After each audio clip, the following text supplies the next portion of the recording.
sorry! Damn it!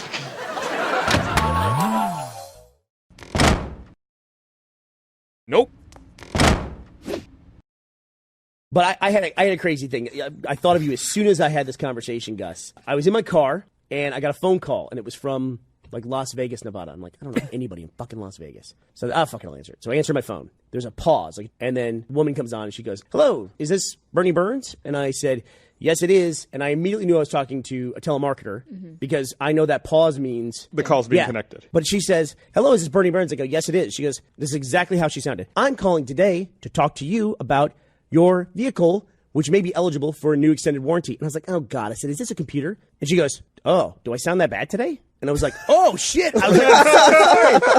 I said, that must have been so insulting. I said, I used to run call centers. Anyway, I apologize. And just she laughed, and she goes, okay, well, the reason I'm calling is about the extended warranty on a vehicle. You might be qualified for an extended warranty. I said, I know what you're calling about. I get calls about this thing all the time. It's my truck. I said, I'm in the process of selling my truck, so I don't want an extended warranty on it. She goes, I'm sorry, you don't qualify. And I go, are you a computer? And she goes, what makes you say that? I go, you're not saying no. She goes, I guess I'm not. And I was like, can you just answer the question, are you a human or are you a computer? And she goes, I'm sorry, you don't qualify. Thank you. And hangs up. And I was like, my God, you don't even know. I don't know. I don't know if I talked to a computer or not. And her first response was, do I sound that bad today? She didn't say no. Right. So it had that built in. And so it's just a smart robot. You got hung up on by a robot. I know. I apologize to a robot for being rude. Like, I'm sorry, you fucking metal hunk of junk. So when we went to Europe, Gav, we ran into something really funny. In Europe, there are time periods during the day where you can't eat. 11 to 12, nobody's going to serve you food. First of all, if Ashley wants to eat, find her some fucking food. That's my first piece of advice for you. That's all of us. So we tried to get her food, and she was kind of mad at the whole country after a while. She was like, give me food. And so then we finally worked through it and got her some food, and everything was fine. Then we just slept in late the next day. Finally worked our way down to get some more breakfast. Nah, breakfast we stopped serving like 2 minutes from now. It's like, then you're still serving? Nope. We're not serving breakfast. Sorry. You want coffee? It's like, no, we're going to go find somewhere with food. They're like, all right, go do that. Good luck. We went to find this like beach cafe. It's like our 6th or 7th place. And I was like, I will pay you double if you will make her breakfast. If we'll do it. He said, we'll do it. We'll make her something, sure. They were like, oh, but you have to sit out on the beach. And then they're like, okay, she can have fruit or 1 egg. It's like, really? It's like, come on. And she was like, so she got an omelet. Finally, after all that time, Ashley got her food. She like broke all the rules in France. She was super happy. Fucking Seagull comes down, grabs the omelet, and flies away. No, that did not happen. Seagull's like, I can never eat this time of day. Then it the omelet broke, and other seagulls started ripping it apart in the air. Oh, massacre. She had to watch her omelet be torn apart. Could she order another 1 egg, or was that it? I was like, that's it, no more egg.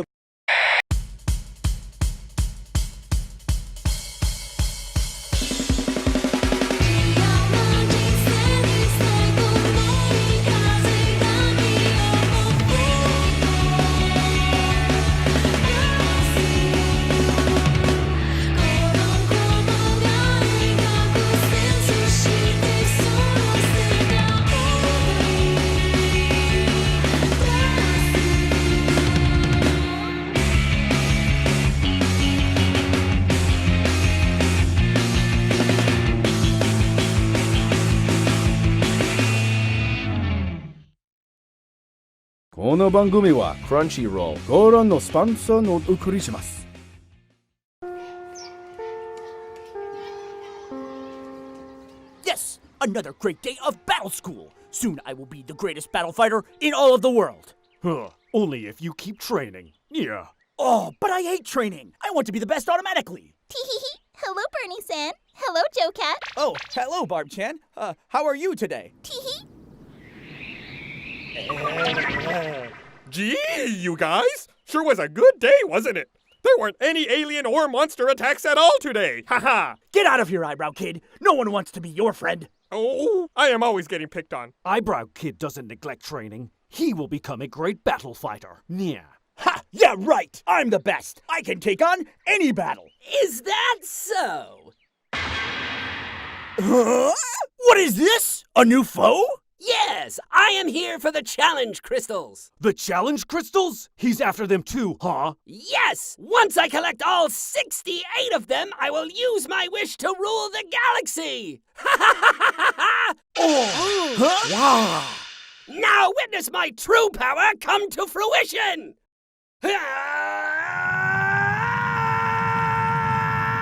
Oh, his power is incredible. He must train non-stop. Yeah. Who shall I battle fight? Ha! You call that a transformation? I will be the one to battle fight you. It will be no problem for me. Bernie Sand cannot detect the strength this new form has unlocked in his foe. Yeah. Prepare to battle fight! Get him, Bernie-san! You can do it! Oh, Bernie-san, my hero. Tee-hee-hee. Ha! Your power is nothing compared to mine! What a weakling! A weakling? But this is Bernie-san's ultimate form, and this alien isn't even remotely scared. Oh dear. What? I am no weakling. I will show you. Hi-ya! Finally, a real battle fight. I've been waiting for this moment my whole life. I will never forget what that alien said to me. Ha! Your power is nothing compared to mine! What a weakling! What? Oh, he will pay for that. Wait, why am I still running? What was I doing? Like I said, you are no match for me. Oh, what power! He took down Bernie Sand with one blow. Guess it's up to me, huh? No one said that. I'll just have to summon my battle fight mech! Huh? A mech battle fighter? Haha, that's right. This mech is equipped with guns that shoot bullets the size of cars that shoot bullets and a nuclear missile. But I'll be using the most powerful weapon of all. Yes! No, not a sword! Hi-ya! Nice try, but I'm too strong. Ha! I will have to fight you then. Tee-hee. Rainbow Starbeam Candy Transformation, go!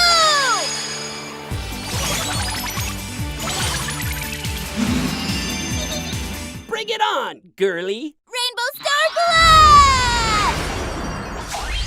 I don't believe it. You did it. Yeah. Tee-hee-hee, yes, Not so fast! What? I don't believe it. He dodged it. That's right. My speed is unrivaled by you puny battle fighters. Say goodbye, little girl. What's this? Ha! I am not done with you yet! So, you wish to be defeated again? You are the one who is going to be defeated. You'll never get the challenge crystals. Ah! Very well. I will destroy you all. Hey guys, I'm okay. Starting with him. Ah, Bernie-san, save me! No, Eyebrow Kid. No! How could this be? Tee-hee. You evil alien! What? I didn't even think you liked him. He was destined to be a great battle fighter. He was my friend. You will pay for this! What's this? Oh, a new transformation. Bernie Sand has achieved level 2 form. Yeah. Tee-hee. Yeah! No! My evilness is my own undoing! Oh, a challenge crystal. You did it, Bernie-san. Yeah. Only 22 left until we have them all. Then we can bring Eyebrow Kid back. Hey guys, I just hid behind a rock. I was fine. Ha ha. Eyebrow Kid, you had me worried. Yeah, but at least you achieved level 2 form now. It was all part of my plan. Ha ha. Oh man, I always get so hungry after a battle fight. For food. Huh. You're always hungry, Bernie-san. And so, Bernie-san achieved level 2 form with a little help from Eyebrow Kid. But will he find the next challenge crystals and be returned to his dimension? Find out next time on That's My Uncle.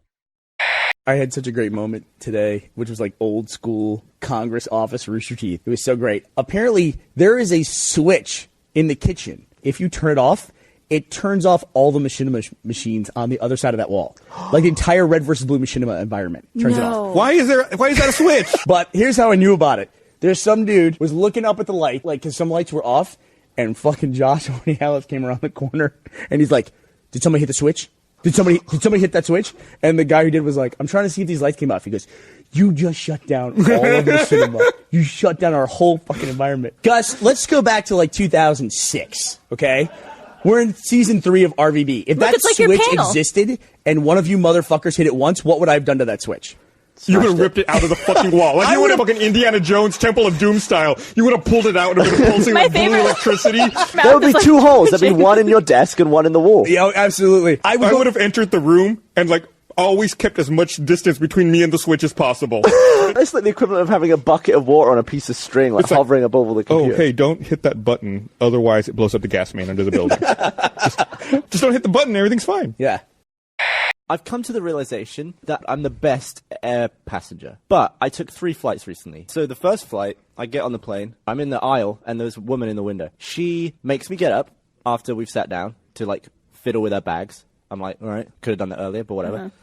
Then she gets up again and moves to a different seat as people are still boarding. Oh. So I was like, is this not your seat then? Then the people whose seat it is come along and they're like, you're in my seat. And she's like, oh, well, it didn't look very busy. And so I just took this seat. And they were like, well, that's our seat. So she made me get up again. So I've got up 4 times for this woman. Second flight, right? It was a flight to Germany. I'm in the aisle. The biggest, fattest German dude makes me get up. He sits there, pulls the armrest up. Oh, no. When I sit down, he's spilling like almost halfway into my seat. And I'm like, I can't sit on a 9-hour flight next to this. Yeah. Then I was gonna text Jeff something. He saw me using my phone. He was like, let me call my wife on that. What? And I was like, are you crazy? Let me call my he's wife like, on that. I need to call my wife. You let me call my wife? And I was like, he was like, don't worry, it's not long distance. I was like, what does that mean? How does she know where you don't know where my phone's registered to? Yeah. I'm English on an American flight to Germany. You don't know where I'm from. Well, maybe she was in his stomach, so it's not that far away. Did you let him use your phone? It's the worst. No, I didn't. And I lied to him and I said it wouldn't work. And then I moved seats. Speaking of which, I have a terrible story. You guys have been to Supernova before, right? Mm-hmm. Yes. Yes. Did they have a very strict no swearing policy when you were there? They said not to. Before we even left for Australia, I got emails saying, Supernova is a family-friendly event, and they've asked that we not have any swearing or, like, adult content on our panels. And I was like, well, that might be hard. We did a panel with Hannibee. And before we go on, like, people reminded us, there was, like, a staff member from Supernova being like, just as a reminder, family-friendly, there's kids in the audience. We have a no swearing policy. And we were like, got it. We've been hanging out with Australians all week. Mm-hmm. We come on stage, Aaron says hello. I pick up the mic and go, what's up, you fucking cunts? Family friendly. You know when words are coming out of your mouth and you try to stop them? You can't. It was like, you fucking cunts! I couldn't stop myself in time. And I see all the staff members from Supernova just simultaneously facepalm in the back of the theater. And I was like, well. Gus, you went through the whole thing when you got your last house where you remodeled it. Mm-hmm. Dealing with contractors is one of the worst things you can do in your life. Is there someone who enjoys that? There's got to be like some kind of sadist who's like, yes, yeah. I enjoy this. You're making an agreement with someone to give them a lot of money so that you can hate them. Guess what it is? You're going to hate them down the road.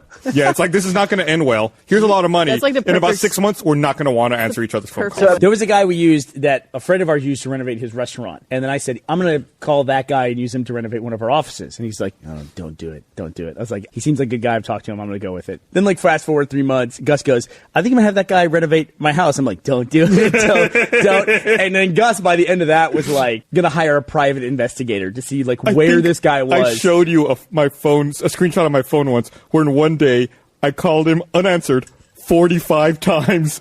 And I was like, look, I've called him 45 fucking times today. He's either dead or he's not, or he's avoiding me. And then this guy like tore out Gus's siding and left like the side of his house open to the world. And then was like, I'll be back next week. So if he picked up after, say, call 39, would you not have been scared?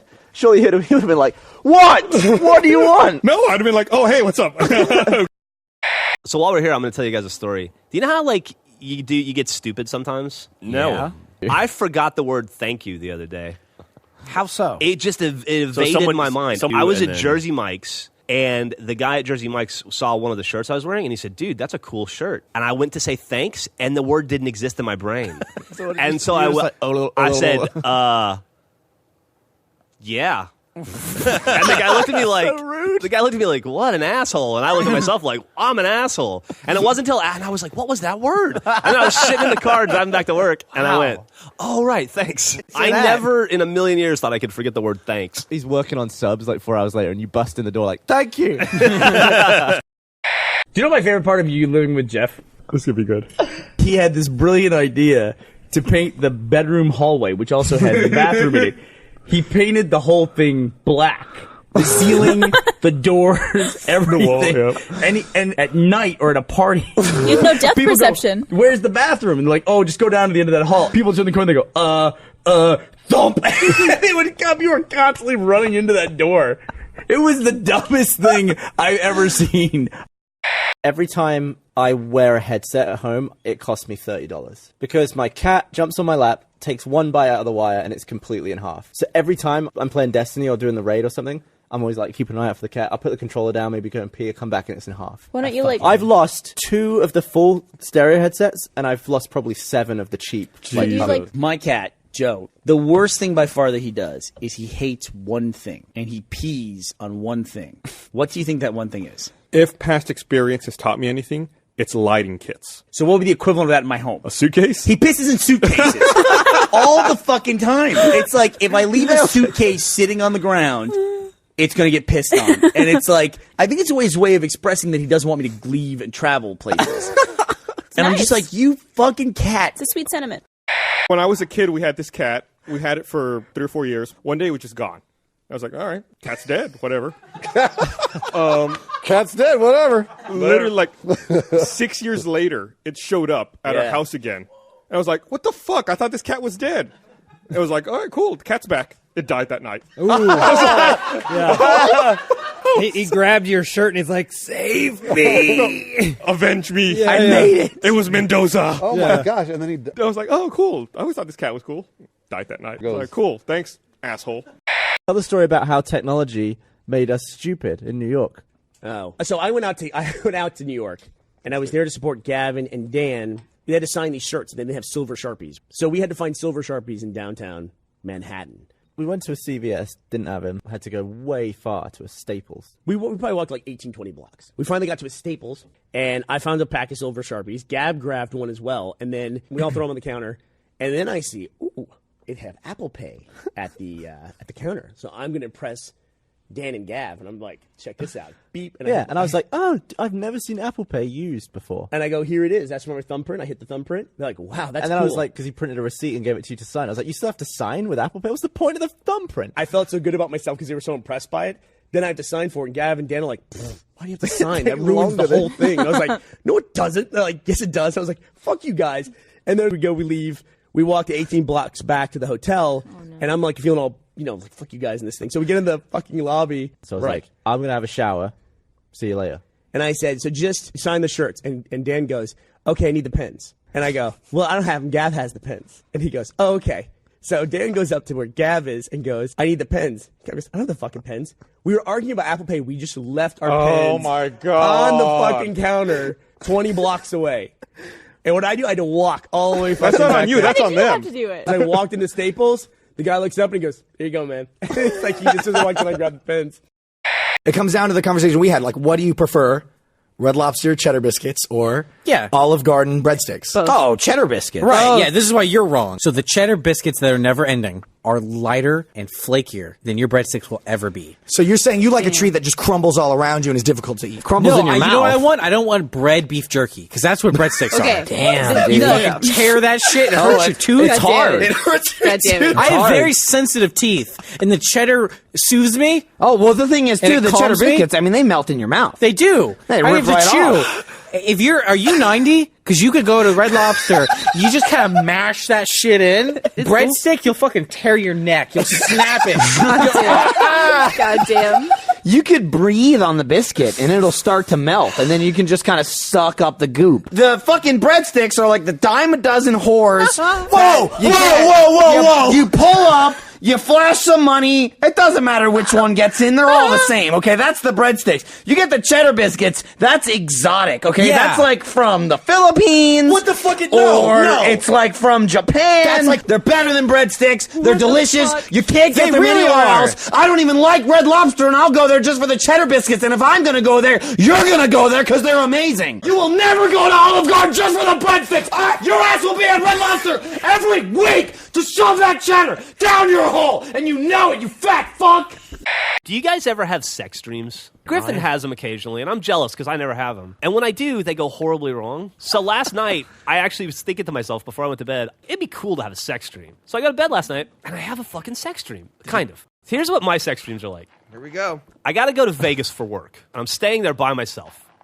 I'm sitting at a bar drinking, because it's me, and I'm just sitting at the bar, hanging out, talking to the bartender. Nice guy, by the way. That comes into play later. And fucking lo and behold, Jenny goddamn McCarthy comes and sits next to me at the bar. And so I'm just sitting there drinking my drink, minding my own business, having I believe it was a gin and tonic. At some point, she leans over and she says something about my tattoos or something. She's making small talk. And I was like, oh. So I make small talk back. And we fucking hit it off. We're joking around, and she's interesting. And then at some point, she's getting flirty. And she's like, I'm leaving town soon. Maybe we should have some fun. She's saying shit like that. And I'm like, ugh. So I fake having to go to the bathroom, right? And then I call Griffin and I go, listen, I don't know what to do. I love you, but Jenny McCarthy is making it pass at me. What do I do? And Griffin goes, well, first off, I don't care who it is. You absolutely cannot sleep with her. And I go, all right. But Griffin goes, however, I will allow you, because it's Jenny McCarthy and this is a dream, I will allow you. She says that in the dream. She goes, I will allow you to make out with her. And I'm like, fuck, I'll take that. So I come back from the bathroom, and Jenny McCarthy's like, maybe we should get another drink and then go somewhere private and talk. And I'm like, I can do that. I go to the bartender and I go, hey, I need to get another drink. And the bartender goes, I need to see your ID. And I go, but I've already bought like 3 drinks from you. And Jenny McCarthy's looking at me like I'm an asshole. So I'm like, okay. And so I go into my wallet and I can't find my ID. It's not there. And I'm like, come on, man. I'm like giving him the look like it's fucking Jenny McCarthy, dude. And the guy's like, I don't make exceptions for anybody. And I'm like, okay. I start retracing my steps. Can't find it in the bathroom. I can't find it like in my hotel room. I can't find it anywhere. And I come back and she's looking more and more like annoyed. And I go to the bartender and I'm like, I can't find my ID. I don't know. I must have lost it. And the guy goes, okay. And he pulls out my ID and he hands it to me. And he goes, you left this on the table and walked away. I just did you a favor, buddy. Next time you won't forget your ID. And I'm like, you fucking prick. And I'm like super out of breath. So I go to Jenny and I go, I got my ID. I can get us drinks now. And she goes, I have to leave for the airport soon. I don't have time for drinks. And I go, oh, okay. Well, it was nice talking to you and stuff. And she goes, no, I still want to go somewhere private and talk. And I go, oh, okay. So we go outside by the pool. I sit next to her and she goes, no, sit closer. Come sit next to me. Sit in my lap. She goes, I think you're really funny. So I'm just like, well, yeah, I mean, you're amazing in every way. She's like, and she reaches in to kiss me. And my mouth is super dry because I'd been running around. And she's like, you've got cotton mouth. And I go, oh, I'm sorry. It's because I was looking for the ID and I didn't have time to get the drink. And my mouth is just dry. I'm sorry. I can go get a drink right now. And she goes, nah, it's too late. I got to catch that flight. Anyway, it was nice talking to you. Bye. And then I woke up. Oh, man. That's the worst. What a loser. That blocked yourself. I fucking suck. So I got my haircut again. It looks good. When I went to it's like a barbershop with a whole bunch of barbers, and I sat down. I was like, God, this barber looks really familiar. I don't know why. Just cutting my hair. Then, like, towards the end of the haircut, she went after the eyebrows again. I was like, I remember her now. It's the eyebrow one. Did you let her do it again? I forget. Yeah, of course, because by the time I knew it, she was, I was like, fuck. Wait. I can imagine your face being like, When I was in high school, I once had a barber. I had a big pimple on my ear, and then it popped. Oh. When I was getting a haircut, and then it started bleeding, and she thought she'd cut me. She was like, I'm so sorry. And I didn't want to be like, no, it's cool. It's just a pimple. Oh. So I was like, I didn't know how to respond. I would be like, yeah, that's all right. It didn't hurt. I was once getting my hair cut, and all of a sudden I felt a big splash of liquid, and it was just blood running all down my face and my neck. And she cut the fleshy part of her hand, and it was so deep, and it was just like, she was like, oh, and then she started like passing out because she wasn't good with blood, and I was like, someone else. So I like your reply, someone else. Not like she needs help. It's like, someone else. Like, I gotta get my hair cut. I wasn't trying to get another bar, bro. My hair looks worse now. It's only half cut. I just remember sometime I bought a girl underwear. You bought a girl underwear? In 7th or 8th grade. We hadn't even kissed yet. Just let him talk. It was just like one of my first girlfriends ever, and it was our 1-month anniversary.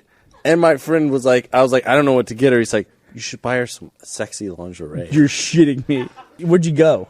I think I went to Victoria's Secret. Did your mom drop you off at the mall? Yes, and I bought a thong type thing. You did not do that. I'm cringing. And then at school, I was too embarrassed to give it to her, so I was like, here. And I just handed her it, wadded up in my fist, and ran off. That was it. That I got invited to a surprise party for some girl's friends, and I didn't know who they were, so I was like, whatever, just give me the time. And I start driving over, I show up, house looks kind of dark, I start walking up to it and about to knock on the door, and I'm like, hey, where are you? Like, no one seems to be here. And she's like, the party's not till next week. And I was like, in the middle of this yard, I was like, fuck me, fuck. And then I like got back to my car. It'd be great if you're in the kitchen of the house. You're like, where's the party, man? Hey, where is everyone? Surprise! I already drank all the beer in the fridge. Where's the cooler? I had friends in college kidnapped Texas A&M's mascot. There's a group of cadets at Texas A&M called the Corps. One of their duties is to guard the mascot for A&M, which is this dog that goes to class. If it barks in class, the class is dismissed. She's the highest-ranking member of the Corps of Cadets. Do the cadets have to salute the dog? I think they might have to. I think they might have to. And they always made a big deal about the fact it was the only college mascot that had never been kidnapped. No. And my buddies were like, well, then we'll just kidnap it. And they totally did it. They kidnapped the dog. And then when they got the dog, A&M was like, that dog is X amount of value. We're pressing felony charges against whoever has this thing. They were freaked the fuck out. They were hunted. They were scared shitless. That's dangerous, though, because if I had stolen a dog and all of a sudden it was everyone's trying to find the dog, I would probably quickly bury it. How would you give it back without being caught? They had to go to the lake. I don't know, and I'd panic. They tied her to a tree. They put her leash. They tied her leash to a tree, and they called a radio station, a sports radio station, because it was a huge story on all the sports stuff. And they said, the dog's out there. Please go get the dog because she's tied to a tree in the shade and she's fine. But how did they get the dog away from the Corps? Like doesn't the dog sleep in a room with? I can tell you the whole story. So the kid, there's one person who is assigned as the caretaker for the dog. Did they kill and eat that guy? No, they just went. They opened the back gate and they went, "Come here, girl." And she just walked up, and then they just walked away with her. Jesus. Yeah. So this person, their friends got away scot-free? I don't know anybody. I don't know what you're talking about. Did you ever date a girl that you had the stereotypical most horrifying father interaction? Look at me. No father was afraid of me. Are you pranking that nice boy out there?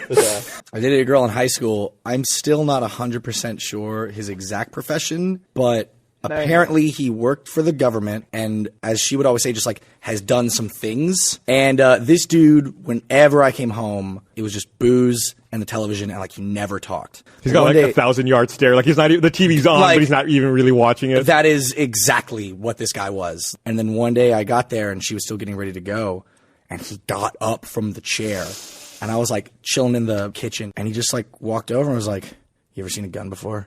Okay. I was like, "What?" And at that point, he just kind of gestured over to one part of the kitchen I wasn't paying particular attention to, and there's just a fucking handgun just chilling there. And I was like, "Yeah, I've seen them." He's like, "You ever shot one?" I was like, "No, not really." He goes, "Hope you never have to." And I was like, I hope so too. And then he just kind of nodded, grabbed a glass, filled it up, and then just went back to the TV. I've never been more afraid of another person. Yeah, no, it's just chilling on the counter next to the fucking cookie jar. It was. You might need it for a recipe. It's we got flowers next to the sugar. If I ever have a daughter, I'm gonna be an asshole to anybody that tries to date her. What kind of character are you gonna go with? I'll probably go the really nice route. I'll be like, "Chet, hey, so good to finally meet you. Yeah, no, come on in. And then right before they're about to leave, I'll be like, "Oh man, you kids have a great night. If you touch one fucking hair on my daughter, I will end you." Okay, anyways, bye. Yeah, have a great one. Enjoy Shrek 14. Then that'll be it. Do you guys remember when I had that sex stream with Jenny McCarthy? Yeah, I had another one the other night. Do you guys know the comedian Jenny Slate? I was having a dream the other night, and we were in L.A. for a party for some work thing, and she was there, and she was just really fucking cool and funny, and we were joking and hitting it off and stuff. And then Griffin and Millie were there too, and then they were we had to go back to Austin because Griffin had to do a chainsaw carving or something. And so I was like, cool, I'll just hang out here with Jenny Slate. And we were just hanging out, shooting the shit, and having a lovely time. And then at some point she was gave me a hug, and it was a sexually charged hug, and my dick was hello. And then she nuzzled my neck a little bit, and I was like, oh boy, and then she's like, "Do you want to go back to my hotel room with me?" And I was like, Whoa. I was like, "Wow." And she's like, "Yeah, for sex, idiot." And I'm like, "Oh, well, I am married." And she's like, "I don't see your wife." And I'm like, "Well, yeah, she's slut." So I was like, "Hold on a second. I got to make a phone call." And she goes, "You're going to call your wife and ask if you can have sex with me, aren't you?" And I was like, "Yeah." And she goes, "Well, make it fast." And I was like, "Okay." So I walked out of the room and I called Griffin and I was like, "Hey, you're not going to believe it, but that Ginny Slate chick, she hit on me." And Griffin's like, "What?" And I was like, "Yeah, she wants to have sex with me." And Griffin's like, "Excuse me?" And I'm like, "Listen, this is a dream, so it shouldn't matter." And she goes, "I don't care if it's a dream. I will wake up in the real world and I will remember this if you have sex with her in this dream." And I was like, she's like, "I will know." And I was like, Damn, okay. dude. At that point, you got to know, are you in your dream or are you in Griffin's? She'll fucking kill you. So that was the end of the dream. She was like, "I will know." And I was like, okay. And then I woke up. I'm getting real sick of not getting laid in my dreams, though. I like how faithful you are, even in dream form. Yeah, Griffin said I was stupid. She was like, "Stop putting this on me. I don't care if you sleep with women in your dreams." And I'm like, obviously you do. I'm very careful around TSA people, but I pissed off like a security person. It was in New Zealand, and they were coming around with a service dog. And the service dog had a little patch on it that was like produce and stuff like that. It was food, clearly a food logo. It was going sniffing at everyone's luggage. And I asked the lady, I go, "What kind of service dog is this?" "This is a dog. It doesn't sniff for drugs. It sniffs for food. It finds food. Specially trained dog."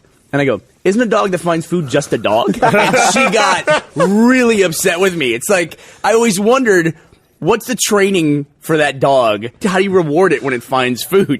You give it the food? It's just like all my dogs could find my food my whole life. It's like I gotta keep them from getting my food. Maybe you have to give them like... What is the best job in the dog world? That's gotta be top of the list for a lot of dogs. It's like, what do you do? It's like, oh, I just find food at the airport. It's like, you get paid for that?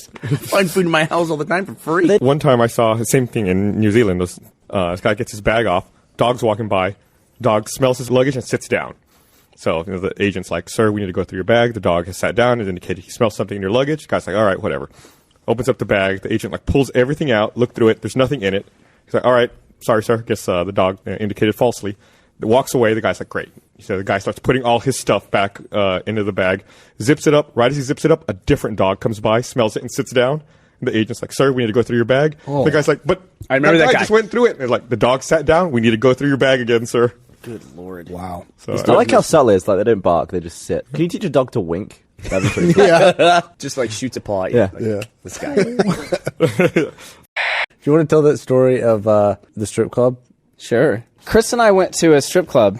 Well, so for context, our friend had gotten dumped, and it was like, "Hey, let's go to a strip club and hang out." There was a stripper there that was, I want to say she was like Russian. I thought she was German. German makes the story funnier. I will say German because it's funnier. But she was like a foot taller than all the other strippers, and she was hitting on a different friend at first, and then that friend deflected her onto me, and she was huge and menacing.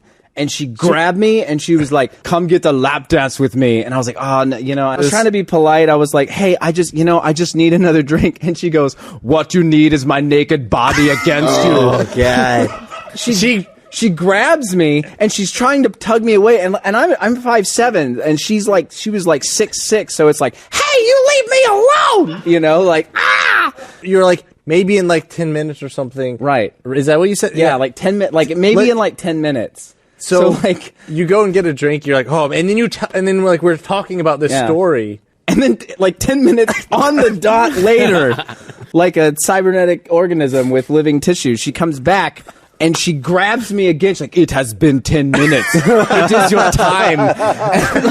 And she's like, I had to like karate stance. So she was trying to yank me like away. Did you not get it? The lap dance? No. Oh, you should have. Who knows what would have happened? Oh God. She could have been married to her.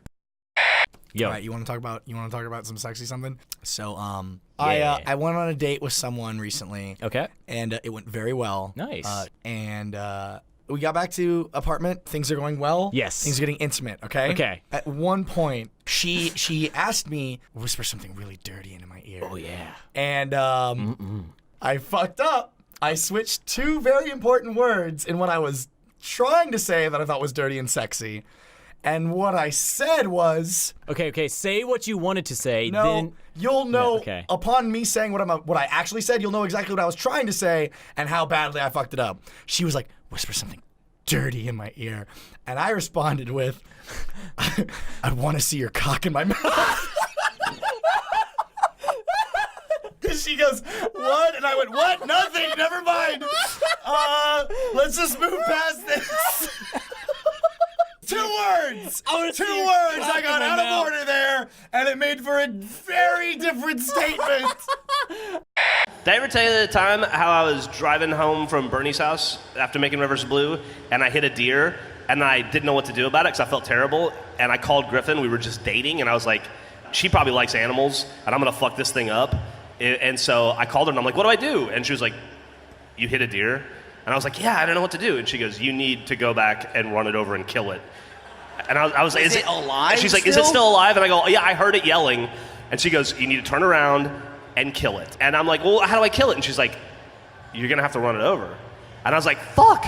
And so I turn around, I come back, and it's in the middle of the road, like sitting there going, like that. And I have this big pickup truck, but I was looking at it, and I was trying to figure out how to hit the deer to kill it in the most humane way without flipping my truck.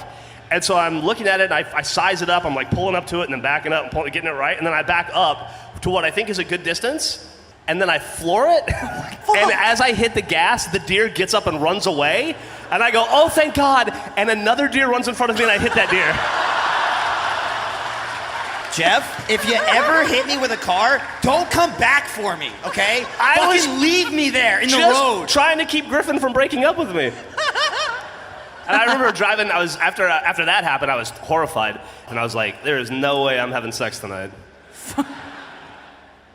On the subject of awkward dates, can you tell your threesome story? I can tell this podcast is going to do great things for my image. I will tell the threesome story. I will keep it semi PG-13 though. So I was seeing a girl, and she was bi, and she had kind of batted around the issue of having a threesome, and then a girl that she had hooked up with once came back into town, and she was like, hey, do you remember talking about that? This girl would be interested. And I was like, well, if you insist. You know? So I made a night of it, and so we went to dinner, and then we got a hotel, and so it was a good evening. Okay. And then the next morning, the third party, she had to get up and go to work. And so me and the girl Prime woke up, and I went into the bathroom, and in the middle of the night, someone had shit in the bathtub. And so, like, there was this game of, like, communist McCarthy paranoia between me and the other girl. We're like, was it you? You know, you start to doubt yourself. I was like, did I do that? Shit in the tub? What is happening?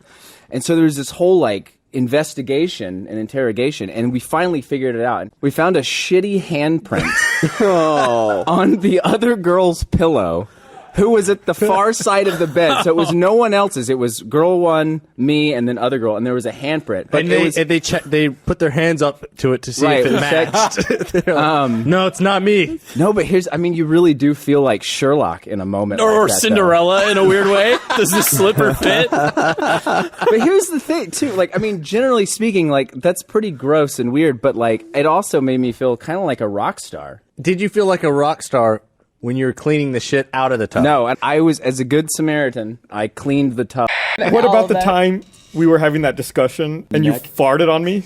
I tuned in. You farted on him on purpose? Yeah. I mean, it wasn't on Gus. It was more of like we were coming up with the names for the no, I think. And I was like, oh, I got a recommendation. They're like, what? I was like, how about... It was one of those things. It was a joke meant by instant silence. Well, the funny thing is that Like all your Blaine jokes. coming basically straight from a locker room to our company. It's basically the way his life worked. Is that he did that, and I could see him instantly realize, oh, this is completely inappropriate for this environment. Where he was like, ha ha ha. and then he didn't say another word for like another 30 minutes. Oh my god. So I heard from a mutual friend of ours that what Blaine does in order to pick up girls at a bar is, Gus, how would that normally work? What would you do? Girl at a bar? I don't know. What do you think? You've read books and seen movies. Person. How does that work? Hey, can I buy you a drink? Like you go up and talk to him, right? Who told you this? Fuck off. So here's what Blaine does. Blaine says to everybody else, hey, leave me alone. Leave me alone. Hey, don't come over to me. Don't come over to me. Just leave me alone for a little while. And then he goes over and sits alone and looks sad. And then eventually a girl will come up and ask him what's wrong. But then what's your excuse when they? Why are you sad? Are you all right? You're like, yeah, I'm great. I mean, it's all contextual. No. What is the context? All right, What do let's you say? Let's role play. Okay, so I mean, What's wrong? No, it's what's wrong with you? I don't know, nothing. I'm just having like a really busy week at work. You know. Oh, where do you work? Oh, it's a production company. Look at my Twitter followers.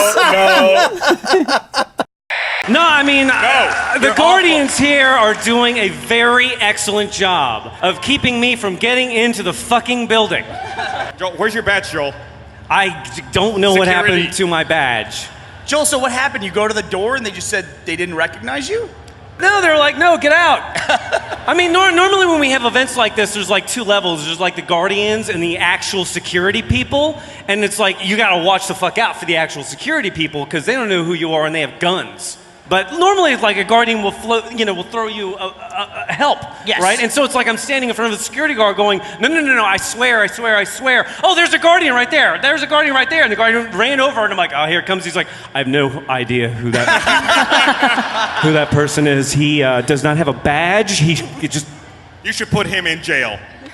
You know who you are. You're the guy I paid $10 yesterday to keep Joel out of the building. So thank you for that. What about you, Ryan? What did you do for fun in high school? I don't think we ever covered that. I mean, aside from that was largely before video games. I would actually go, friends' houses, things like that. Oh, I actually got offered money by a drug dealer once. Ooh. I stayed over at a friend's house one night, and we were prone to just walking around late at night. And it was just right before dawn, and we ran into this guy in a parking lot. He was like, hey man, you want to buy some stuff?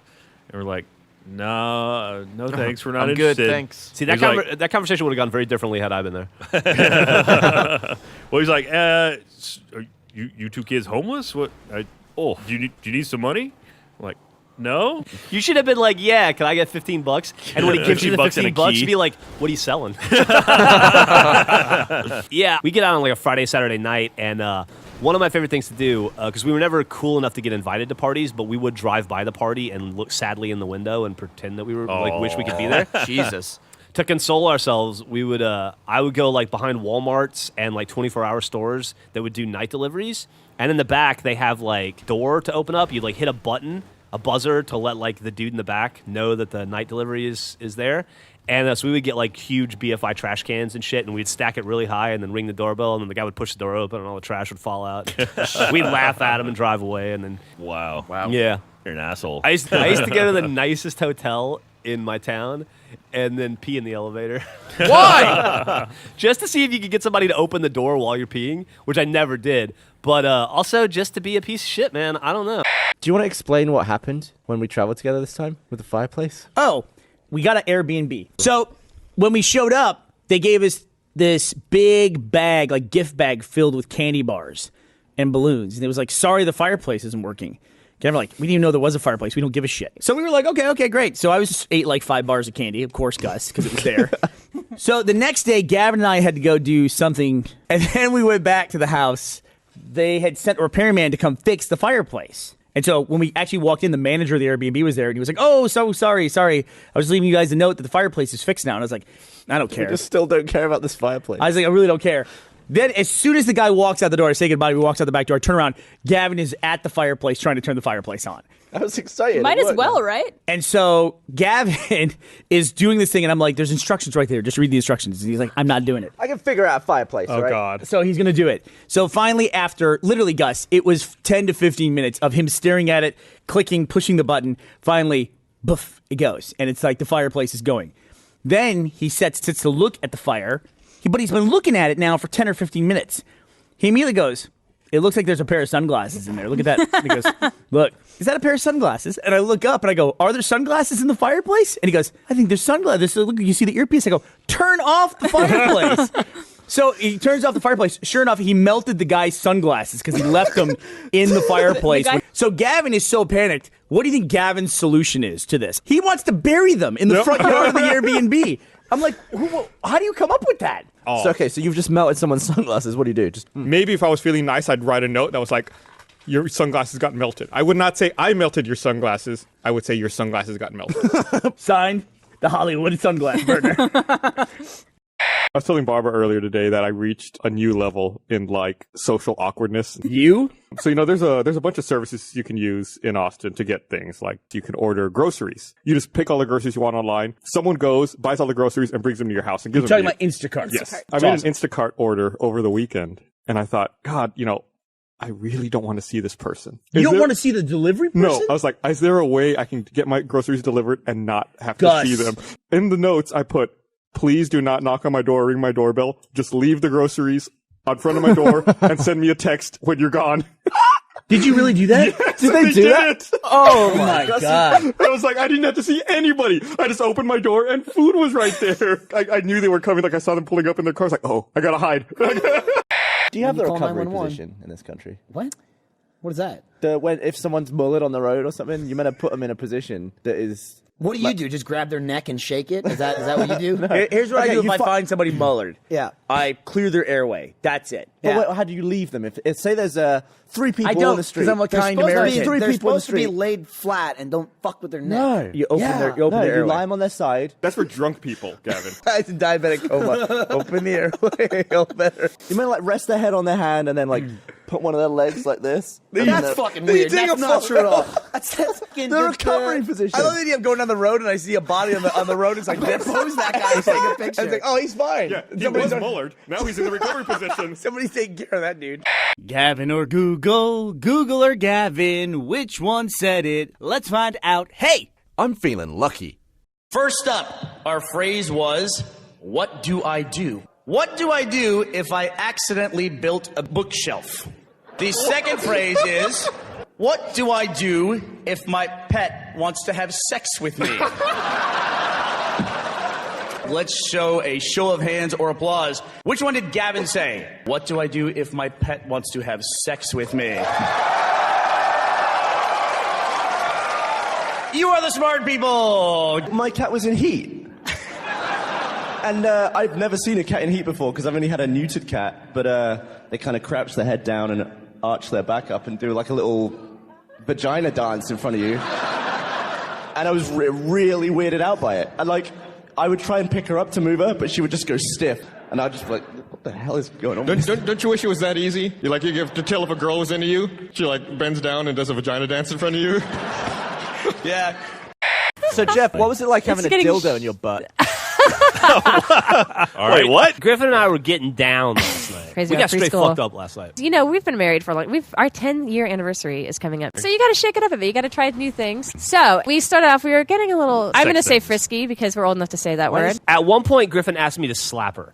I have no memory of that. And I go, what? And she goes, slap me in the face. So I slapped have her. And no she goes, memory of that at She all. goes, Oh, harder. shit. Don't be a baby. So I slapped her harder, and she punched me in the fucking face. She said, ow, and then she clocked me in the face. That is not how it happened. I'm just like, hey, if we're doing some shit tonight, let's do some shit. She's like, hey, do you want to have anal?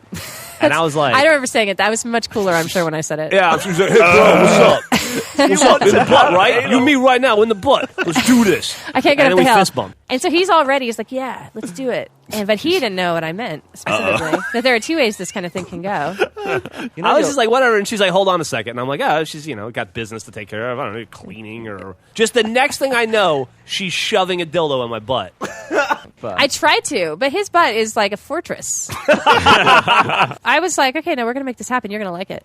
No, but he didn't. He wouldn't allow it. And then eventually I was like, okay, fine. like it. That didn't work out. She's like, I want this to happen. So I was Right. like, I love you. So I'll do my best. And I tried. He did she kept try. telling me to relax. He and totally loosen up. tried. He'd listen to me. I tried to coax him. I tried to butt whisper him. Were you like, here comes the Right. train? I did my. Griffin began her all-out Open the assault tunnel. on Jeff's anal fortress. I did my best, but it just hurt. It was like if somebody lit a fucking road flare and shoved it in your butt. It is, And here's what happened. I was like, I'm going to die. We're about to and go she's back like, in all time. right, I'll stop. And then she's like, do you still want to have sex? And I was like, I don't want to go to bed.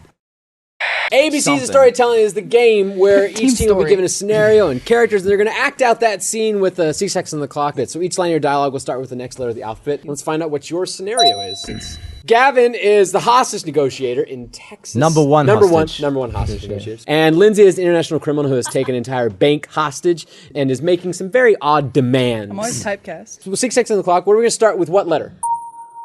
Hi. Ready, set, go. I'm the number one hostage negotiator in Texas. Let those people go. Just give me everything I want or everyone gets a bullet in the head. Okay. Listen, I need 3 stuffed animals of all of the original Care Bears. Monkey? No, not monkey. Oh. Possibly the lion one, if you can find him. I know he was kind of the original because he was different than everybody else. That'd be great. Quimmy is the name of the lion. Right? Quimmy was the best one. He was fantastic. It sure was. Totally. Uvula in the back of your throat. How does it feel?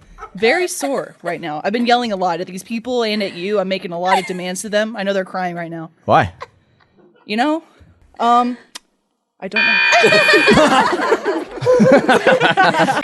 One time, years ago, Jeff and I used to have this thing where we wanted to try to go to every bar in Austin. Like any place that sold liquor, we were going to go to, and we've been to tons of them. There used to be a place downtown on 6th Street called the Daiquiri Factory. Oh, yeah. And they just had like walls of daiquiri machines. You get all different kinds. And so one day we didn't want to go there. We're like, we have to go. We're going to go into every bar. Let's go into Daiquiri Factory. We'll have one drink and we'll leave. So we walk into the Daiquiri Factory and we sit down and a waitress comes over to take our order and we tell her, whatever, stupid daiquiris. Yeah. And she leaves. And then another waitress comes to take our order and we say, oh, no, we already ordered with the first one. She's like, oh, okay. Then, the second waitress comes back with our drinks instead of the first one. Like, oh, what happened? She's like, oh, yeah, this is my table. I was like, oh, we like you much better. That other witch was talking shit about you anyway. She was like, what? Yeah, she was saying some shit about you, and like we started making something up. And she was like, that bitch. she had like her little tray. She like slammed it down on the ground and like ran into the back of the bar. We're like, oh shit, we gotta get out of here. It was like an innocent joke, and like apparently there was some shit going on between them. Woof. Because she was pissed off. She got pretty awesome. fucking mad. There were a couple of somewhat related news stories that really pissed me off this past week. There was that group of people on a beach in Argentina who saw a baby dolphin in the water. So they picked up the baby dolphin and brought it onto the beach and then started passing it around to a crowd of people so they could take selfies with it. Fucking rare baby dolphin dies. This dolphin thing really makes me super sad. When Well, their even Facebooks still, or whatever. poaching is still way worse than selfies. Because more dolphins die of that than getting selfied. Eliminating the selfie won't save dolphin lives. It would have saved that one. One dolphin. I mean, it's Okay. sad, but it's like Gavin, there's still you're people right. killing So let me dolphins give all the some time. advice to our In podcast fishing nets. listeners. Hey, we got to stop the selfie thing and all the poaching that we're all doing. If you could, after the podcast, if you could just not poach, who the fuck do you think is listening to our podcast? There's some dude on the fucking fishing boat outside of fucking Tokyo going, oh man. He really got to me on that one. We're going to tell our audience not poaching. They can't stop poaching because they're not I just fucking feel like poaching. not many things are getting hurt by that. All right, the audience is on Twitter. They are very sorry about the poaching, Gavin, and they will stop immediately. Think about the difference we just made. Millions of people are going to stop poaching Gus, dolphins we now. reduced poaching in our audience 100%. We really made a difference today. Just got a message from the Rooster Teeth Dallas-Fort Worth community group. They have canceled their seal clubbing event for this weekend, thanks to Gavin and his messaging. So, good for you guys. Wow. Sorry to ruin all your fun. Baby seals deserve to live, too. I think our neighbor's cat is named Samantha. And this cat comes over so much. We come home from work and the cat is waiting at our front door. And I'm just like, you don't live here, cat. There's so many days where the cat just tries to go in the house when I open the door. It's jumped in our car before. Like, we'll open the car to get in, to go leave in the morning. The cat jumps in. So, of course, Lindsay's like, I mean, it kind of works out for me because I'm like, play with that cat. We're not getting one, but play with that one. Yeah. There are absolutely days we come home from work, the cat's waiting there, Lindsay's talking to it, and I'm just like, fuck this. And I just go inside and I shut the door. And I don't see her for 10 minutes because she's just outside playing with our neighbor's cat. So I'm like, one day the neighbor's going to come out and be like, quit fucking stealing our cat. And it's like, it just comes over here. It doesn't like you. Take it. Take it away. Almost half the time that I show up. One time I walk to the front door, Lindsay opens it, and the cat was just sitting behind me. And I was like, I don't know what to do with this. And Lindsay goes, ooh. And she walks out. Move. The other thing about that is, like, right in front of our house, there's like a sewer drain, like one in the curb, and the cat loves to fucking go down there. And me, like, I've never owned cats, I'm just like, cat's fucking going in the sewer. And Lindsay's like, oh, they do that all the time. And Lindsay talks about it all the time, and she's like, yeah, this cat loves the sewer. He loves it. And that's what I said, I'm like, it's fucking down there with like Frank and Charlie running around naked in the sewers. It's probably like fighting rats with rabies, and then it pops back up and comes to our house. So we're like, oh, see you, cat. Somebody asked me like a year ago who my best friend was. I'm like, my best friend? I was like, well, that guy just sold me a pretty good sandwich. Like, do people have best friends like that? Do you have a best friend, Gus? Fuck no. Are you more friends with Bernie or your dogs? Oh, definitely my dogs. Oh, come on. Is that even a His question? dogs have been to his house. I haven't been to his house. Benjamin is like one of the smartest dogs I've ever met. The one time I came over to your house, Esther's like, "You want to see something?" And I'm like, "Sure." She goes, "Benjamin, go get your steak." And he like trots over to his little bowl of toys and like sifts through them and picks out the steak and brings it over to her. She tried that when I went over, but he picked up the wrong thing and she got really mad at him. Yeah, that's embarrassing. Yeah. I don't think I've ever told a story on the podcast. Years ago, I went to the original Alamo Draft House. I was there with Jeff, Griffin, and our friend Frank. And I don't remember what it was that we were watching, but we were all just kind of sat down together. And Frank peeled off. He saw like a girl he wanted to talk to, so he went like back a few rows over a bit and like just sat down next to this girl and started like trying to talk to her, chat her up. And I think it was Jeff who was like, leans over to Griffin and goes, "I'll give you $5 if you go over and act like his girlfriend that he's cheating on right now." Fucking awesome. Oh, so Griffin walks out of the theater, She walks did back it? in, comes in and goes, "Frank, what are you doing? You told me you were visiting your sick grandmother." And Frank just calmly looks at her and goes, "Yeah, it's over." And then like, turns back around and way to go, talking Frank. to this new girl that he sat next to. That's fucking awesome. Wow, that's a player right there. You can say what you want about Transformers I haven't and seen stuff. it. You see being the in Mark ground. Wahlberg Transformers? What the hell did they come up with the element like transformium or something? Yeah. That's what it's like. They get the technology of the Transformers, but then as humans they can just control it. So it's like, no, turn this into whatever I want. Look, it's a phone. Now it's a battery. Now it's this. It's like, okay.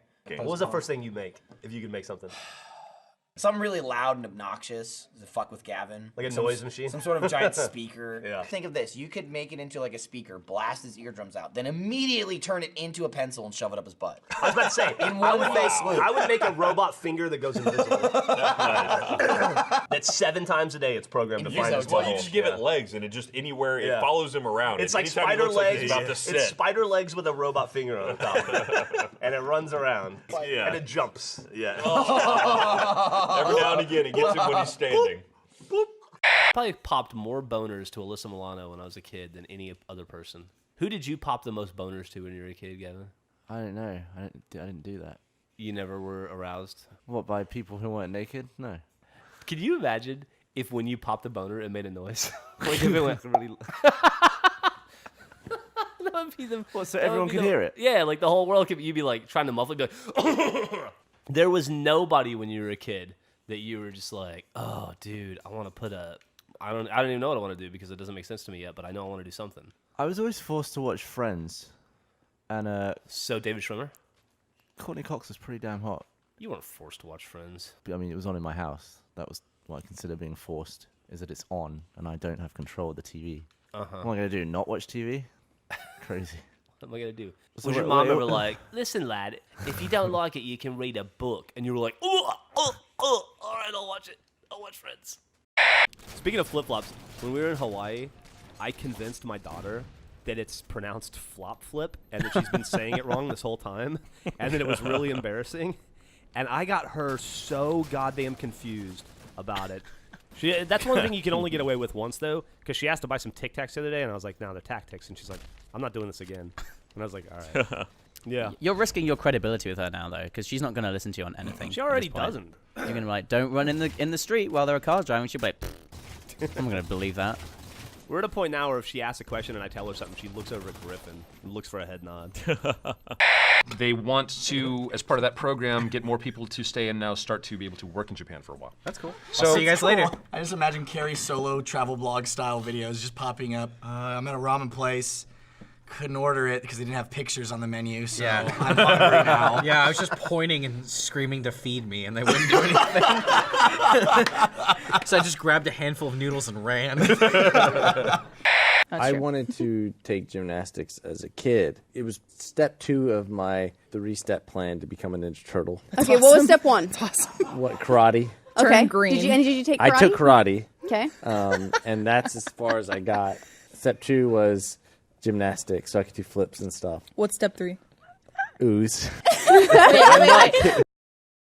Sorry, so I met a girl at college, and we happened to live in the same co-op together. And Yeah. she ended up moving out, but we still talked after she moved out. We went out drinking, like things were fine. We ended up making love, as they say.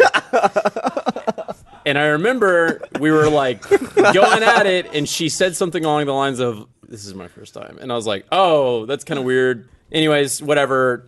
That happened. It was fine.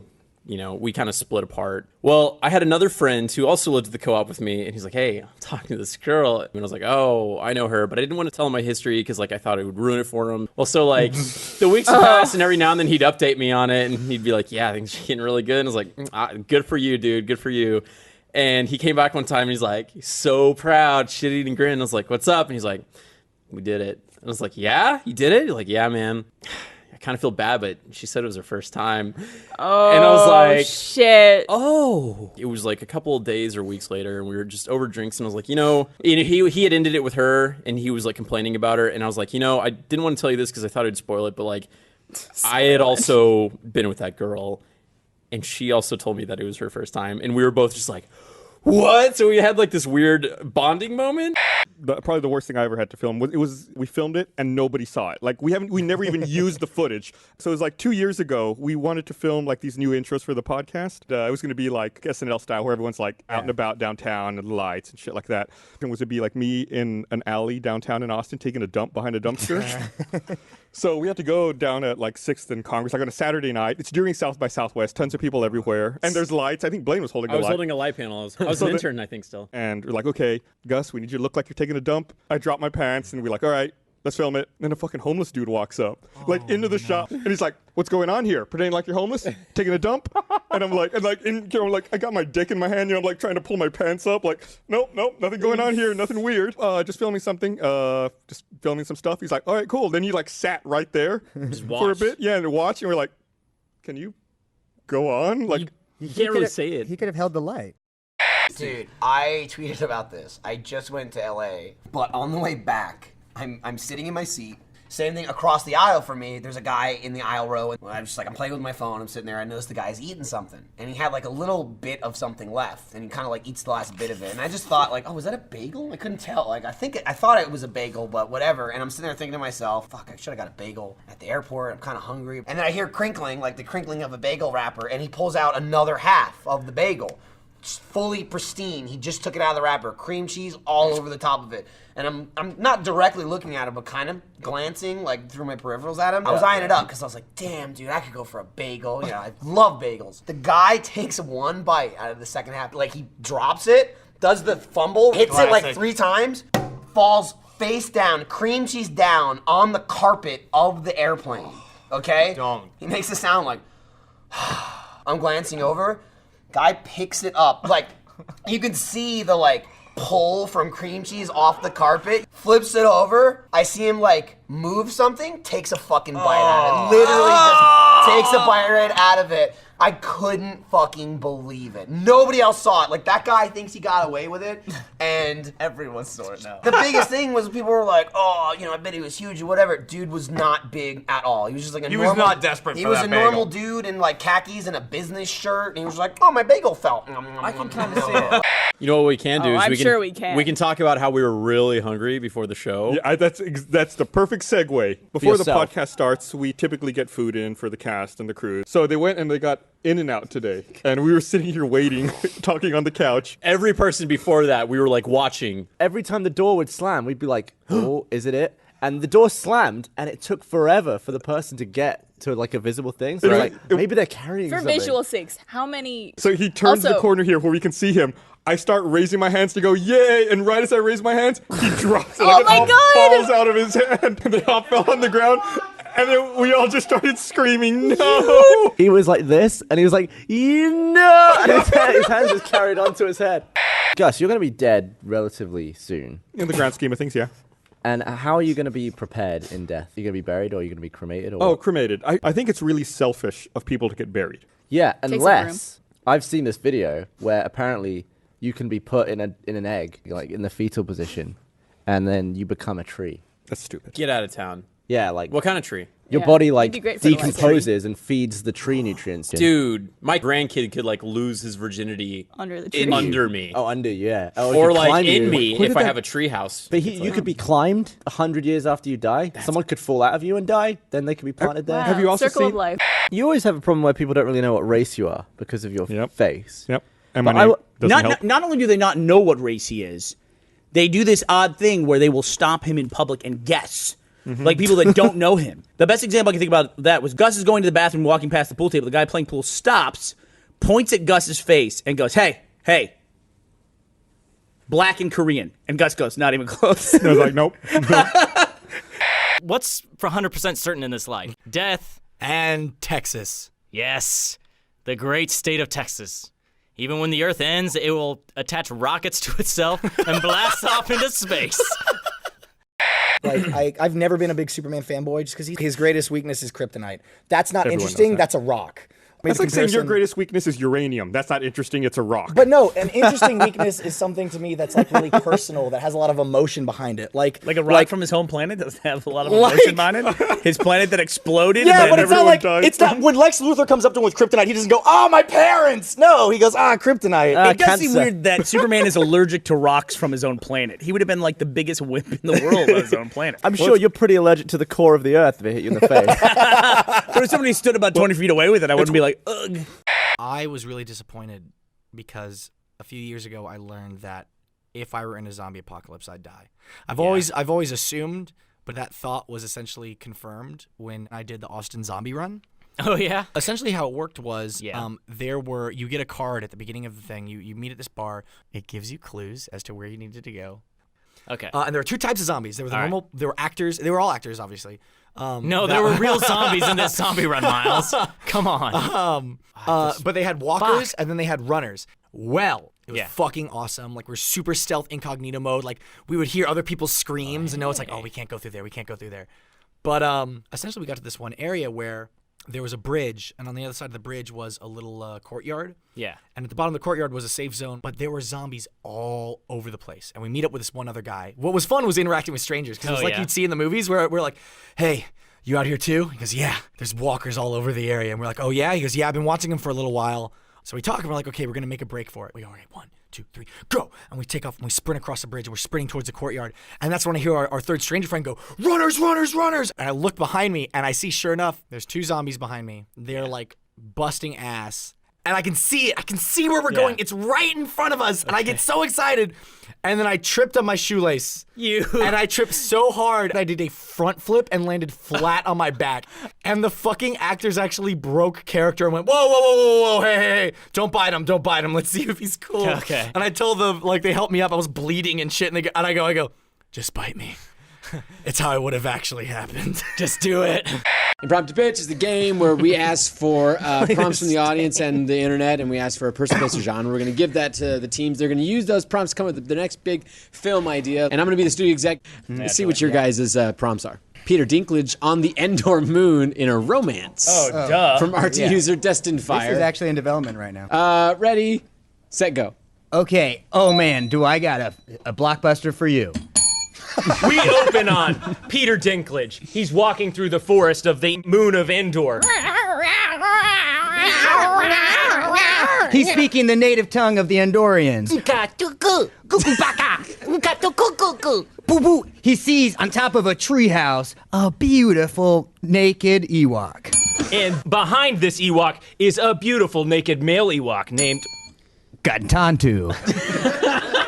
And Gantantu's giving it to her hard. Oonka, oonka, oonka, oonka, oonka, oonka. And Peter Dinklage, in his beautiful Valyrian tongue, says, I don't know what this is happening here. Then we cut to the last scene. Paku dies on a stake. And Peter Dinklage fucks the girl one. Jesus Christ. What's the title? Oh, I'm glad you asked. It's You'll Never Ewok Alone. Or and the subtitle also is known An as Ewok to Remember. Both are good. Both They are love good. their puns. or it also has a third subtitle, another : Endor Days. The first two. The first two. That third one's not in there. That's not in there at all. You ever had anything like that, Gus? What, like a supernatural thing? Yeah. When I was at school down in Houston, I knew these girls who lived off campus in an apartment. Brag about it. It was like a 2-story apartment. It was like downstairs was the living room, the kitchen, there were stairs, and the 2 bedrooms were upstairs. One of the girls was home alone in her room studying. Then she thought she heard her roommate come home. She walked down the stairs, looked around. There was nobody there. So she's like, all right, maybe it was my neighbor or something. So she walked back up the stairs, then turned off the light for the downstairs, and then she said she heard a whisper that said, "We don't like the dark." Oh, really? Yeah. So she just ran into her room and locked the door. F that. You always wonder too, is like ghosts when they do that stuff. They know the person's gonna run into like a bathroom and lock the door. It's a ghost and go through the door, right? And it's just like I always wonder what would happen if like the ghost goes, "We don't like the dark," and turns the light and goes, "What the fuck did you say?" And the ghost's like, "Sorry, I thought this was my house." Like, are you paying the electricity bill, motherfucker? What happens if you turn to the ghost and confront it? Like, "Hey, motherfucker, you just broke my favorite knick-knack, you piece of shit." Why do they call them Tatoes? Because I think they're a cross between potatoes and tomatoes. You call them Tatoes in the game? Yeah. Wow, that would piss me off. Why? Because it's like you're not shortening the right thing. You know, people say potatoes, maybe, or taters. It's a combination Potatoes of is better than Tatoes? Hell yeah, it is. At least you know what you're talking about. I was at Thanksgiving dinner, and one of my relatives, who I hadn't seen in like 10 years, said, "Pass me the potatoes." I would punch them in the face. He would get a potato right down his throat. I would go over the top of the table and just fucking hit him square in the face. If there was a bomb headed right for Austin, and it was just going to just take out the whole city, and it was going to land in like an hour and a half, would you finish this podcast? Yeah. No, I would go see my kids. Oh, okay. You wouldn't be like the band on the Titanic playing all the way to the drive bottom. to Round Rock. Oh, that makes sense, actually. No, she would go right to the leaving Austin city limits sign and go, "Well, I would just be good." like, put on some sunglasses I'm and all just set. watch the world burn. Good job, Barbara. I'm also reached a point in my life where I am fucking done with paper stickers on shit. Paper stickers? People will make a fucking $300 item that they will craft and they will make it awesome, and then they'll fucking put this half a cent shitty glue sticker price tag on it that you can't fucking get off. And God forbid you get it fucking wet. Haven't you ever bought like a mug or anything and then like you get out of the dishwasher like, "Oh, I forgot to take this dumb nothing sticker off the bottom of it, and now I've got this mushy, crinkly piece of shit stuck to my mug forever." Yep. Fuck that. I love how big the universe is and how tiny that problem is. But when it's your problem, it's huge. People know what I'm talking about. That's a big fucking problem. I remember in Spanish class, there was a popular kid in my Spanish class named Right. Justin. Justin B. I won't say his last name. He's actually a very nice person. But Was it the Beeb? no, it was not Justin Bieber. I did not go to high school. He really needs. I'm going to refer to this guy as Justin Bieber from now All right, on. so Justin Bieber- Bieber in your Spanish God damn class. it. So Justin Bieber sat right next to me. Mm-hmm. And one day we were taking an exam. It was silent. You could hear a pin drop. And he rips ass. Like he totally farts in the middle of Like class. was it a Like a... And everyone can hear it. You'd have to be deaf not to hear it. And people start to giggle. And I remember at the time being like, finally one of the popular kids gets to experience humiliation. And in that classy motherfucker, all he did was look up from his exam and go, "Oh, excuse me." And then went back to work. And everyone went about their business. And I was like, no, this isn't fair. That's not fair. How come the popular kid gets to fart and everything's fine, but if I fucking rip ass, I'll never show my face here again? I was so upset. I felt like I had been fucking robbed of something that I deserved to see. I was so upset. All right, Gavin, how about this? Your brother and your dad, right? Well, for God's sake, that's the same thing, isn't it? No, it's totally different. Your brother and your dad both have cancer. Ugh. And Sorry to the hear that, only way to save them... All right, you were filming a Slow Mo Guys video out in a field, right? And a meteor struck. And it imbued you with the power of radioactivity to stop cancer. But only once. And it has to be administered with your penis and semen. So you have cancer-healing jizz, but only one time, right? Because there was only one meteor. Only one bullet in the gun. And your dad and your brother were both there, and since they didn't get hit with the same meteor, they got hit with the fallout, then they're both going to die a really painful, sad death. And you can save one of them, but you have to administer it anally. I would chop off my dick and give it to them and let them settle it. Dude, that's a big sacrifice. Let them settle it. I would have sex with your Jizz brother. in a jar. And here's why. Your dad's had a good life. And I'm Yeah. sure that's what he would want. He would want your brother to live. Yeah, but So I saved my brother and he can never look at me again. Well, he'll look at you. and he'll be like, "You It's not the killed my same way. father." So would that be a situation whereby you would then owe that person a favor forever, or they would owe you a favor forever? Well, it depends It's on like, depends on perspective. I'm I pretty guess, sure it'd really. ruin the family. you got to do this for It me. would I saved ruin the I saved your family. life. You got to do this for me. You put your dick in my ass. Fucking Christ.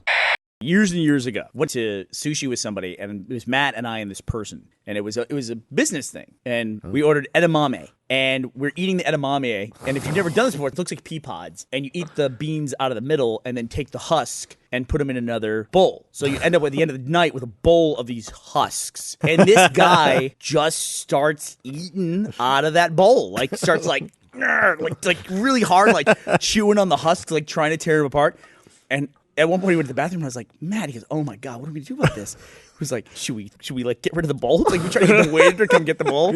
You know, it was like, so neither one of us could, eating your spit. Yeah. And the weird thing was, like, he was eating the edamame first. And then, so he went from the right bowl to the... Yeah. He was like, man, this stuff got really crappy it might have halfway been through. like a power move, man. It might have been like, I don't give a fuck. Yeah. Someone starts eating their silverware, like, yeah. You done with this? Not me. Yeah. It's because we were probably so distracted. We're probably so distracted. He's like grabbing these husks and going, so you guys are cool with that if I own half the company? Like, we're like, yeah, whatever, dude. Go away, you gross person. Like a lunatic. Because we were totally not listening to the conversation. You do that thing where it's like all of a sudden you hear the person asked a question, like the end of the sentence went up, and you're like, what? Yeah. The waitress offers dessert. He's like, no, I'm good. And he just eats your napkins. Just rips them up. Somebody on Twitter asked me, they said, Bernie, if you won $1 billion in the lottery, what would you get for Rooster Teeth? And I was like, 2 middle fingers and a cloud of dust. I would have $1 billion and I wouldn't tell anybody. And I would spend money like normal, except in very extraordinary circumstances. Like if I'm at a restaurant and the food is late, I would step away from the table, buy the restaurant, and then fire the waiter in front of everybody.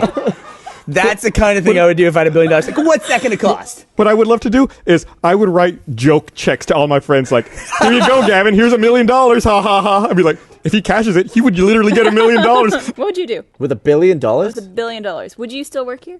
Yeah, although I just put hundreds like down my trouser leg, so when I walk, they would just like come out sometimes. Leave a little trail.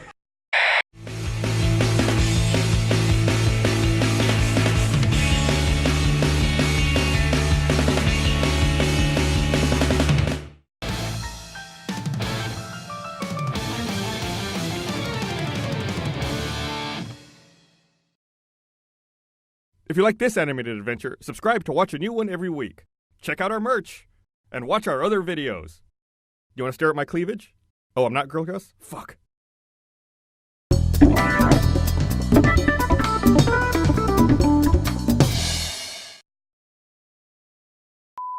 Oh, hello, Barb-chan. How are you today? What? Hiya? You'll never get away with this. Neck battle! Oh, wait, hold on. That's too crazy. That's stupid. I can take on any battle. Just watch me. Give me a battle. I'm so happy with myself. Oh, that was weird.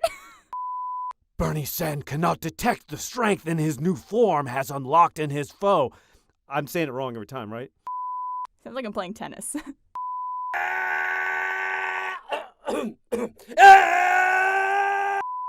Huh? Sorry, that wasn't animated enough. Bernie Sen cannot detect the strength in his new form has unlocked in his new foe. Motherfuckers. I won't forget you, eyebrow kid. I'll be back in 7 years. Nya! So excited! I have to do the anime face to like do it. Like I have to like just like move my mouth as fast as possible. No, eyebrow kid! Too much?